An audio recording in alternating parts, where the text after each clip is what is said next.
Hello दोस्तों, नमस्कार। SM किसी चैनल में मैं आप सब लोगों का दिल से बहुत बहुत स्वागत करता हूं। दोस्तों, इस वीडियो में हम लोग बात करने वाले लगभग 10 से 11 स्टॉक्स के बारे में। यस, बहुत कुछ इंपॉर्टेंट चीज़ें हमारे सामने आती हुई देखने को मिले। बहुत सारे कंपनी के नंबर सामने आए हैं, आईपीओ से रिलेटेड कुछ बातें हैं, प्लस उसी के साथ साथ कुछ स्टॉक्स के हम लोग रिएक्शन यहाँ पे देखने वाले थे। तो चलिए सारी चीज़ों को स्टेप बाय स्टेप यहाँ पे कवर कर लेते हैं। शुरुआत करेंगे सबसे पहले तो आईपीओ के साथ। आईपीओ मतलब दो चीज़ें यहाँ पे बार बार सवाल यहाँ पे पूछे जा रहा था। सबसे पहले तो एसबीएफसी का जो आईपीओ था उसका अलॉटमेंट कल आने वाला था, बट अनफॉर्चुनेटली कल देखने को यहाँ पे नहीं मिला था। बट येस, अगर आपने अभी तक चेक नहीं किया है तो आपको बताना चाहूँगा, तो येस, इसका आईपीओ का अलॉटमेंट सामने यहाँ पे आ चुका है। सो जिन्होंने चेक नहीं किया है ज़रूर यहाँ पे चेक कर लेना। एंड अगर किसी को लगा है आईपीओ नहीं लगा है तो आप चाहो तो अपनी राय भी कमेंट सेक्शन में यहाँ पे रख सकते हो। अगर मैं मेरी बात आपके सामने रख दूँ तो मैंने बहुत सारे डीमैट अकाउंट से यहाँ पे अप्लाई किया था, एंड जो रिजल्ट हमेशा की तरह आता है वही रिजल्ट आ चुका है। मतलब यस, कुछ भी यहाँ पे नहीं लगा है। सो पहले के ज़माने में दोस्तों आईपीओ बहुत अच्छी तरीके से लगते थे। अभी जैसे मैंने आपको बोल ही दिया कि 2 करोड़ डीमैट अकाउंट से अगर 12 करोड़ प्लस डीमैट अकाउंट अगर हो जाएंगे तो अभी आईपीओ की जो प्रोबेबिलिटी है जीतने की, मतलब आपको आईपीओ अलॉट होने की, वो बहुत ही ज़्यादा अभी कम यहाँ पे हो चुकी है। इसका अर्थ ये नहीं कि आप कोशिश ना करो करके, क्योंकि अल्टीमेटली ये लक का ही खेल है। हो गया तो हो गया, नहीं हो गया तो हम क्या ही कर सकते। ठीक है, तो ज़रूर आप भी चाहो तो आपको क्या आईपीओ लगा है नहीं लगा है तो आप चाहो तो अपनी राय कमेंट सेक्शन में रख सकते हो। देन अगर हम लोग बात करेंगे दोस्तों तो TVS, yes, TVS supply chain solution का भी आईपीओ हम लोग को स्टार्ट होते हुए देखने को यहाँ पे मिल चुका है। एंड इससे रिलेटेड क्या करना चाहिए, बहुत सारे लोग पूछ रहे हैं। देखिए, अगर हम लोग सिर्फ लिस्टिंग गेन की अगर हम लोग बात करें ना, तो प्रीमियम कितना है जो मार्केट में बताया जा रहा है 22 के आसपास, 197 का प्राइस है। मतलब अगर मैं बात करूँ मोटा मोटी 10-15% के आसपास ही हम लोग को रिटर्न्स देखने को यहाँ पे मिल रहे हैं।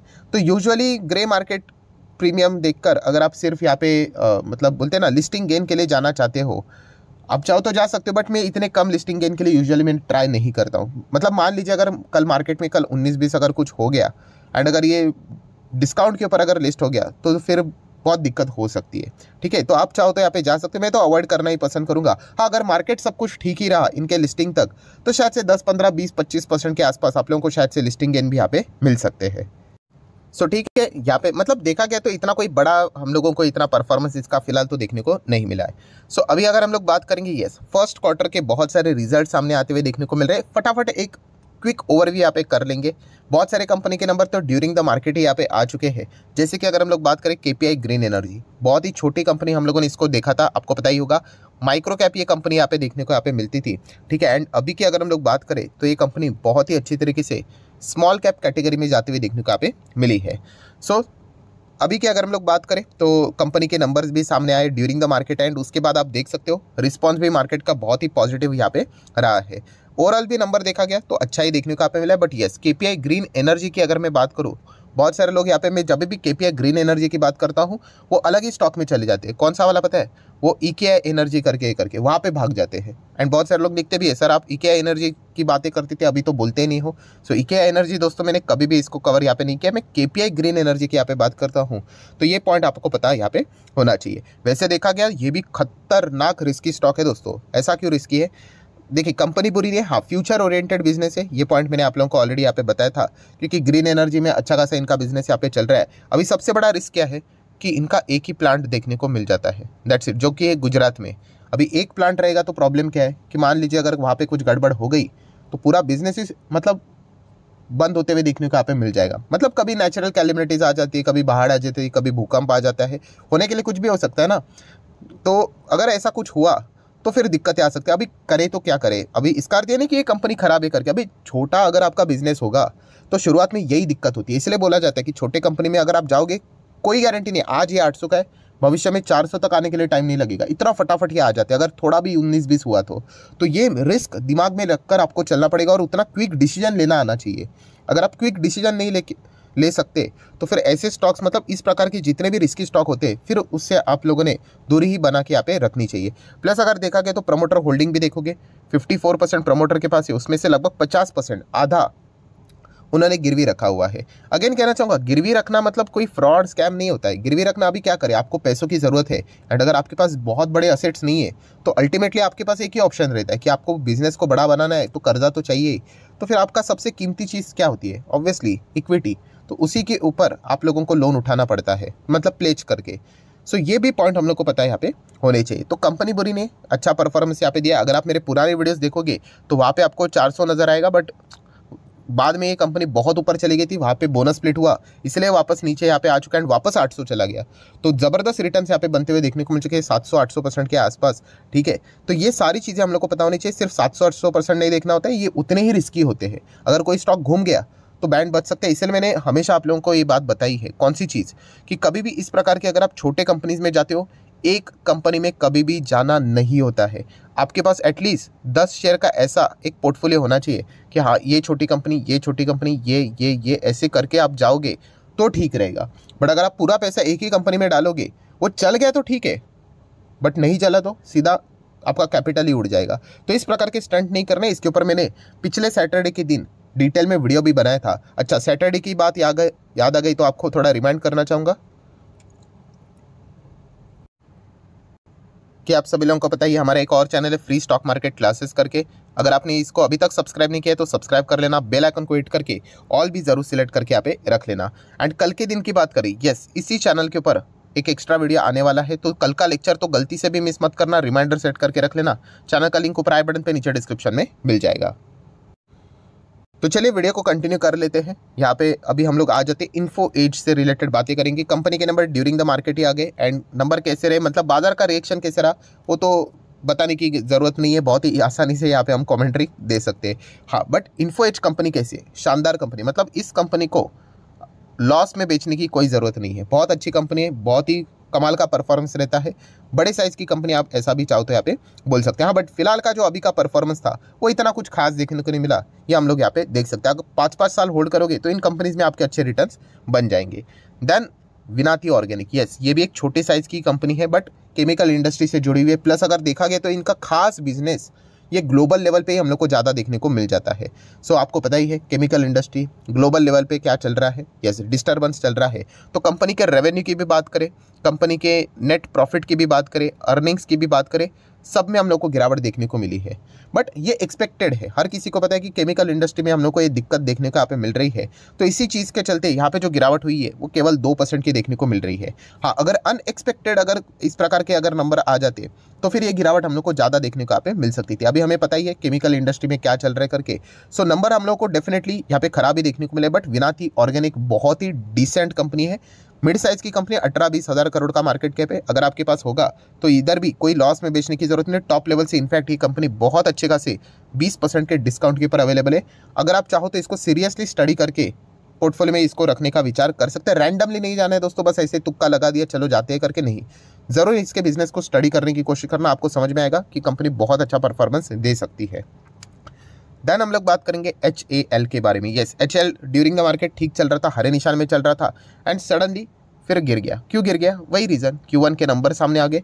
एंड अगर आप Q1 के नंबर अगर मतलब देखोगे, क्वार्टरली देखोगे, तो ऐसा लगेगा कि बाप रे बाप क्या भूकंप हुआ है। तो इससे आपको डरने की जरूरत नहीं। मैंने इसके पहले भी आपको बताया है कि ये जितने भी ये फ्यूचर ओरिएंटेड बिजनेस वाले कंपनीज होते हैं ना दोस्तों, इनका परफॉर्मेंस ऐसे ही देखने को मिल जाता है। मतलब देखिए, HAL कोई आज पैदा नहीं हुआ है, बहुत पुराने समय से कंपनी, बट अभी क्यों भाग रही है कंपनियां? यस, क्योंकि सरकार का रुख बदल गया था। ये कोई आज की बात नहीं है, ठीक है। हम लोग इसको कब से देख रहे हैं, आप सभी लोगों को यहाँ पे पता ही है कि डिफेंस सेक्टर में लगातार ऑर्डर आ रहे हैं। सो जब बहुत सारे ऑर्डर मिलते हैं, अभी पिछले क्वार्टर की अगर हम लोग बात करें, पिछला क्वार्टर कौन सा था, Q4, कितने ऑर्डर्स यहाँ पे हम लोग को देखने को यहाँ पे मिले थे एंड उसका रियलाइजेशन होते हुए देखने को मिला था। मतलब आप उनके नंबर्स में देख सकते हो कि 2 लाख करोड़ के आसपास हम लोग को रेवेन्यू जाते हुए देखने को मिला था, ठीक है। देन उसके बाद अगर ऑर्डर्स नहीं मिलेंगे, रियलाइजेशन कम हो जाएगा, तो थोड़े से नंबर नीचे आ जाते हैं। तो ये चीज़ें देखने को मिल जाती है। बट मार्केट को ये चीज़ें अच्छी तरीके से पता होती है कि फ्यूचर में इसी प्रकार के मल्टीपल ऑर्डर्स इन कंपनीज को मिल सकते हैं करके। और जैसे जैसे ऑर्डर्स मिलेंगे, क्या पता आगे भविष्य में 5 लाख करोड़ तक भी रेवेन्यू जा सकता है, 3 लाख करोड़ तक भी हम लोग को ये डेटा देखने को मिल सकता है, ठीक है। तो ये चीज़ें हम लोगों ने अच्छी तरीके से स्टडी यहाँ पे करना चाहिए। एक सेकंड, थोड़ा सा मैंने वीडियो को रोक लिया। मैंने शायद से, मुझे ऐसा लगता है बोलते बोलते ऐसा बोल दिया कि 3 लाख करोड़ बोल दिया मैंने। सो 3 लाख करोड़ नहीं दोस्तों, 30,000 करोड़ आप बोल सकते हो, 3,000 करोड़, 30,000 करोड़, ठीक है। 3 लाख करोड़ तो रिलायंस का भी नहीं है इतना। एनीवेज, मतलब बताने का मकसद क्या है कि यस, इतना ज़बरदस्त रेवेन्यू में स्पाइक कैसे देखने को मिल जाता है कि बड़े बड़े अगर ऑर्डर्स इनको मिलेंगे तो अच्छा खासा ज़बरदस्त परफॉर्मेंस देखने को मिल जाता है। एंड देन थोड़ा बहुत अगर शांति हो जाती है तो आपको पता ही है। तो इस प्रकार से ही बिजनेस हम लोग को इनके चलते हुए देखने को यहाँ पे मिल जाते हैं। देन अगर हम लोग बात करेंगे एस्ट्रल की बात करें तो इनके नंबर मार्केट क्लोज हो जाने के बाद है, मतलब मंडे के दिन रिएक्शन देखना यहाँ पे मिल जाएगा। सो कैसे रहे नंबर, देखिए एस्ट्रल कंपनी तो बहुत शानदार है, प्लस इंफ्रास्ट्रक्चर से जुड़ी हुई कंपनी है। सो लॉन्ग टर्म के लिए तो बढ़िया प्लेयर है कि मतलब वर्ल्ड कप खेलेगा ही खेलेगा। हाँ, बट अगर अभी के रिसेंट मैच की अगर हम लोग बात करें तो इतना कुछ खास नहीं खेला है, 10-20 रन बना के आउट हुआ है, आप ऐसा बोल सकते हैं। मतलब कंपनी के जो नंबर्स है वो ओके, मतलब अच्छे तो नहीं बोल सकते, थोड़े से फ्लैटिश डाउन ही देखने को मिले हैं, ठीक है। तो इसके चलते थोड़ा सा पनिशमेंट इनको यहाँ पे मिल सकता है, बट येस इसका अर्थ ये नहीं कि नंबर ऐसा है कि सीधा पोर्टफोलियो से एस्ट्रल को ही बाहर निकाल दिया जाए करके। हाँ, तो इस इतनी मतलब कोई खराब स्थिति यहाँ पे आई नहीं है, आप चाहो तो कंटिन्यू कर सकते हो, बट येस मंडे के दिन शायद से इसमें गिरावट के चांसेस हम लोग को ज़्यादा देखने को मिल सकते हैं। देन अगर हम लोग बात करेंगे ज़ेनटेक, बहुत टाइम के बाद एक अच्छी खासी गिरावट देखने को मिली, मतलब प्रॉफिट बुकिंग यहाँ पे की गई होगी 4-5% के आसपास, ठीक है, नॉर्मल सी बात है यहाँ पे। इनफैक्ट यहाँ पे जो गिरावट आएगी, मैं ऑलरेडी आप लोगों को बोल चुका है, छोटे छोटे कंपनीज है, आप पकड़ कर चलना 30%, 40%। अगर कॉन्ट्रैक्ट रिन्यू नहीं हुए, कॉन्ट्रैक्ट अगर नए नहीं आए, इनको नए क्लाइंट्स नहीं मिले, तो आराम से 30-40% की गिरावटें भी आप लोगों को देखने को यहाँ पे मिल सकती है। गिरावट मतलब खराब नहीं होती है कंपनी, बट येस इस प्रकार का मतलब नज़र आप लोगों को भविष्य में देखने को यहाँ पे मिल सकता है। तभी कितने लोग टिकते हैं वो एक देखने वाली बात यहाँ पे बनती है। नेक्स्ट अगर हम लोग बात करेंगे एलआईसी के नंबर्स कल के दिन देखने को यहाँ पे मिले थे, एंड प्रॉफिट 4 फोल्ड बढ़ते हुए देखने को मिला था, 9 से 10 हज़ार करोड़ के बीच में हम लोग को नेट प्रॉफिट जाते हुए देखने को मिला था। एंड इसी चीज़ के चलते हम यहाँ पे कह सकते हैं अच्छी खासी तेज़ी भी देखने को यहाँ पे मिली है। एलआईसी से रिलेटेड ऑलरेडी मैंने आप लोगों को सिंपल फॉर्मूला बताया, जब तक एलआईसी अपने पुराने इस लेवल को टच नहीं करता है, ठीक है, तब तक एज अ इन्वेस्टमेंट पर्पज़ के लिए आपको इसको ज़्यादा मतलब विचार नहीं करना है कि जाना चाहिए कि नहीं जाना चाहिए। पहले आप अपने पुराने लेवल को ही टच करके देख लो, फिर हम लोग यहाँ पे आराम से इससे रिलेटेड डिटेल एनालिसिस करेंगे करके। नेक्स्ट अगर हम लोग बात करेंगे अदानी विल्मर, सो अदानी विल्मर से रिलेटेड एक्सपेक्टेशन था आज के दिन गैप अप होगा, अच्छी तेज़ी भी बनेगी। तो कितनी तेज़ी बनी है, लगभग 3.25% की। रीज़न तो आपको पता ही है, बीच में खबर आई थी, रिपोर्ट के जरिए चीज़ें चलती है। अगर आपने मार्केट में कदम रखा है तो यहाँ पे ओरिजिनल खबर बहुत लेट आती जाती है, रूमर्स ही बहुत ज़्यादा चलते रहते हैं। हाँ, रूमर्स में भी देखा गया तो 90% चीज़ें सच ही होती है, बट 10% चीज़ें गलत भी रहती है। एनीवेज, सो अदानी विल्मर यहाँ पे अदानी ग्रुप क्या करेंगे, प्रमोटर अपना स्टेक यहाँ पे बेच देंगे 44%। ये खबर आई थी जिसके चलते स्टॉक 4-5% गिरा था। एंड देन बाद में कल के दिन भी खबर आ गई कि अदानी ग्रुप ने इस खबर से रिलेटेड मतलब रिपोर्ट्स को डिनाई कर दिया। तो एक्सपेक्टेशन था जिस खबर के चलते स्टॉक गिरेगा उसी खबर के चलते वापस रिवर्सल हो जाता है, तो स्टॉक भी रिवर्स होगा, तो 3.25% की तेज़ी भी देखने को यहाँ पे मिली है। तो ये न्यूज़ बेस्ड चीज़ें हम लोग को होते हुए देखने को यहाँ पे मिल चुकी है। देन हम लोग बात यहाँ पे करेंगे आखिरी कंपनी से related, Hindware home innovation limited. Yes, दमदार 13% की गिरावट देखने को मिली है। कल के दिन भी मैंने आप लोगों को एक पॉइंट यहाँ पे बताया था कि अगर आज के दिन भी अगर यहाँ पे ज़बरदस्त गिरावट हो जाती है, अगर आप चाहो तो यहाँ पे एग्जिट ले सकते हो। ये मेरा कोई रिकमेंडेशन नहीं है, या आपके ऊपर है करके, क्योंकि जो पॉइंट्स मैंने आप लोगों को बताए थे, हाँ, रिटर्न्स यहाँ पे हमारे बहुत अच्छे खासे यहाँ पे बन चुके हैं। सेकंड अगर हम लोग बात करें तो जिस मकसद के लिए ये स्टॉक यहाँ पे लिया गया था, ठीक है, वो मकसद फिलहाल फुलफिल होते हुए देखने को नहीं मिल रहा है। कंपनी के अर्निंग्स की बात करें, बहुत ही शार्पली गिरते हुए देखने को मिले। मतलब ठीक है, थोड़ा बहुत गिरावट हो जाता है, चल जाता है, बट ये छोटी कंपनी है, और छोटी कंपनी में अगर आपका अर्निंग ईपीएस अगर इतना नीचे जाता है, ठीक है, जो हम एटलीस्ट मैंने जो अनुमान लगाया था उससे बहुत ही घटिया परफॉर्मेंस देखने को यहाँ पे मिला था। एंड अच्छे नंबर मतलब रिटर्न्स भी यहाँ पे बन चुके हैं, छोटी कंपनी है, और अनुमान से कई गुना खराब नंबर्स देखने को यहाँ पे मिल चुके हैं। एंड ऊपर से अगर बात देखी गई तो इन्फ्लेशन का एक थोड़ा सा साइकिल थोड़ा और लंबा यहाँ पे खींच सकता है, मतलब रेट कट के लिए और ज़्यादा टाइम लग सकता है। तो इस सभी चीज़ों को जोड़कर देख ले तो कल के दिन मैंने आप लोगों को बताया था, आप अभी भी वीडियो यहाँ पे पड़ा हुआ है, आप चाहो तो चेक कर सकते हो। जैसे मैंने कहा था, आप चाहो तो एग्जिट यहाँ पे ले सकते हो। कंपनी में कोई फ्रॉड, कोई गड़बड़ नहीं हुई है, बट येस नंबरिंग के हिसाब से अगर हम लोग बात करें तो जिस मकसद से हम लोगों ने एंट्री की थी वो मकसद अभी फिलहाल तो हम लोग को फुलफिल होते हुए देखने को नहीं मिला है। तो इस हिसाब से आप चाहो तो ये डिसीजन यहाँ पे ले सकते हो। तो छोटे कंपनीज में यही होता है दोस्तों, अगर आप जाओगे तो लॉजिक क्लियर आपका होना चाहिए। हाँ, अगर जिसका लॉजिक क्लियर नहीं होता है, वो जस्ट किसी के वीडियोस देखकर निवेश करता है, तो उसको समझ में नहीं आएगा कि रुकना चाहिए कि नहीं रुकना चाहिए। तो फिर वो रिलाय हो जाएगा कि सामने वाला व्यक्ति क्या कमेंट्री देगा उसके ऊपर। सो इसीलिए छोटे कंपनीज में अगर आप जाते हो तो आपका खुद का स्टडी बहुत ही मजबूत होना चाहिए। अगर वो स्टडी के हिसाब से सही जा रहा है तो फिर आप बने रह सकते हो। बट अगर आपको लगता है कि हाँ, स्टडी के हिसाब से अभी इतना कुछ खास नहीं कर रहा है, फिर आपको फटाक से कॉल लेना पड़ेगा कि निकलने का, ठीक है। तो स्टडीज़ के हिसाब से अगर देखा गया तो अगर मैं आपकी जगह पे होता तो हाँ, इतने कुछ खास परफॉर्मेंस देखने को नहीं मिला है, तो आप चाहो तो यहाँ पे प्रॉफिट बुकिंग कर सकते हो। ये भी कल के दिन मैंने आप लोगों को थोड़ा बहुत यहाँ पे बता दिया था। करना है नहीं करना है, पैसा आपका, डिसीजन भी आप ही का यहाँ पे होना चाहिए। ये भी पॉइंट मैंने आप लोगों को कल के दिन बताया था। सो अगर देखा गया तो क्या इस कंपनी को कंप्लीटली इग्नोर ही कर दे? इग्नोर नहीं करना है, ये अभी भी मेरे रडार के ऊपर है। अगर भविष्य में जाके अगर कुछ ऐसी चीज़ें मुझे देखने को मिली कि हाँ, कुछ वापस ये सुधर रहे करके, वापस री एंट्री कर लेंगे। ठीक है, तो छोटे कंपनीज में यही होता है दोस्तों, हम इसको एज अ बिग कंपनी मतलब देखिए एस्ट्रल के नंबर्स आप लोगों ने देख लिए, एस्ट्रल के नंबर ही खराब है, बट बिंदास हम बोल सकते हैं बने रहिए, कोई दिक्कत नहीं है। हाँ, ये कमेंट्री ऐसे छोटे कंपनीज में बिल्कुल भी नहीं दे सकते। छोटे कंपनी में टाइमिंग बहुत इंपॉर्टेंट है कि कब आप एंट्री कर रहे हो और कब आप एग्जिट कर रहे हो। ठीक है, तो ये पॉइंट आपको समझ में यहाँ पे आना चाहिए।